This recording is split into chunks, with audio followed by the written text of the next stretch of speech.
sakit hati ni secara besarnya terbagi pada dua sakit. Ya, hati kita ni terbagi pada dua sakit. Dan sebenarnya kalau sakit itu sakit hati, dia tak sama dengan sakit jasad. Sakit jasad, setiap pada sakit maka itu pahala. Setiap pada sakit ada ruang seorang itu berpahala. Seorang pening kepala, sebenarnya dia Allah sedang bagi peluang untuknya berpahala melalui sakit kepala dia. Setiap sakit jasad boleh menjadi pahala.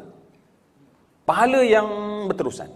Sebab tu orang yang sedang terlantar sakit, sebab tu Nabi bila berziarah orang yang sakit menyebut tuhurun insya-Allah, tuhur, suci.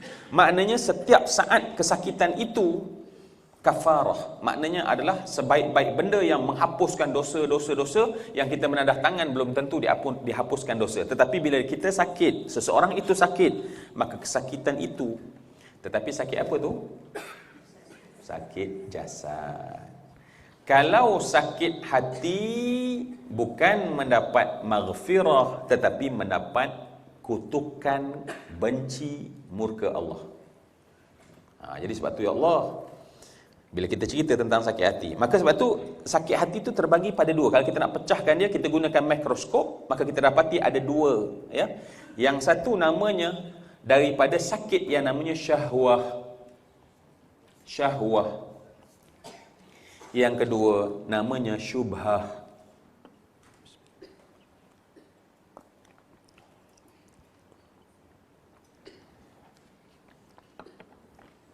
Okey. Syahwah, kita tahu syahwah adalah keinginan. Keinginan, ya. Syahwah ni maknanya keinginan. Sebab manusia memang Allah bekalkan dengan nafsu, maka nafsu tersebut bila hati accept, ya. Sebab hati sepatutnya dia tidak accept, dia patutnya menimbang. Tetapi dia accept. Maka bila dia accept, dia menerima akan apa yang disarankan kepadanya. Sebab kalau kita tahu, kalau kita nak buat gambaran seperti begini hati, maka di belah kanannya ada akal, di belah kirinya ada nafsu. So kedua-duanya akan memberi input kepada hati, untuk hati membuat say, membuat keputusan. Akal bagi input, tetapi kalau hati tak kata ya, akal hanya menasihat je. Aku nasihat je.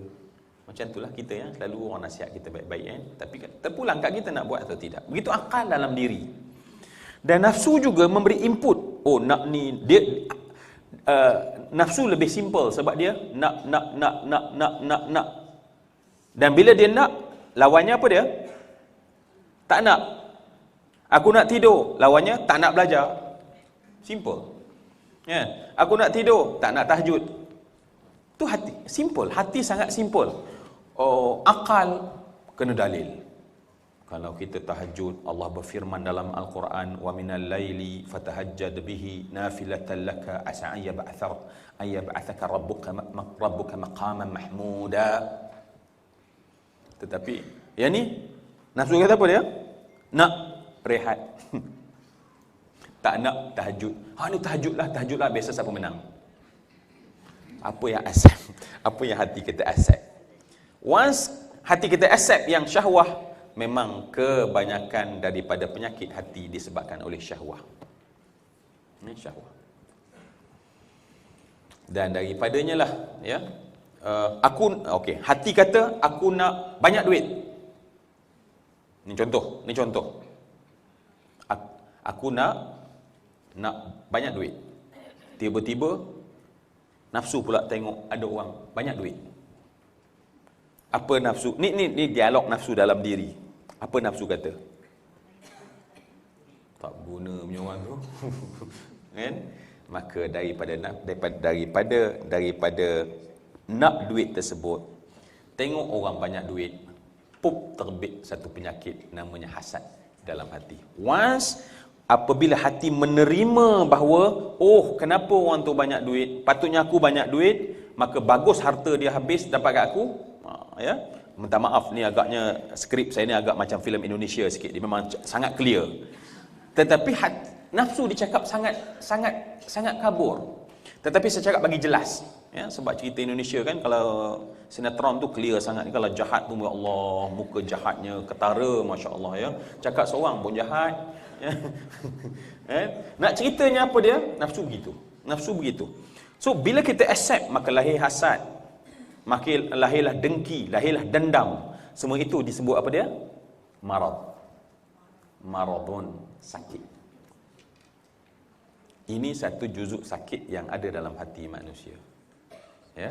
Kalau kita tak settle, tu yang kita kata sakit memanjang. Sakit je rasa, sakit hati, ya. Orang yang hasad hatinya sentiasa sakit. Orang yang berdendam sentiasa sakit. Orang yang marah sentiasa sakit. Orang takabur sentiasa sakit. Orang takabur sakit tak? Bila orang buat dek kat dia, dia orang ni tak hormat kat aku ke? Aku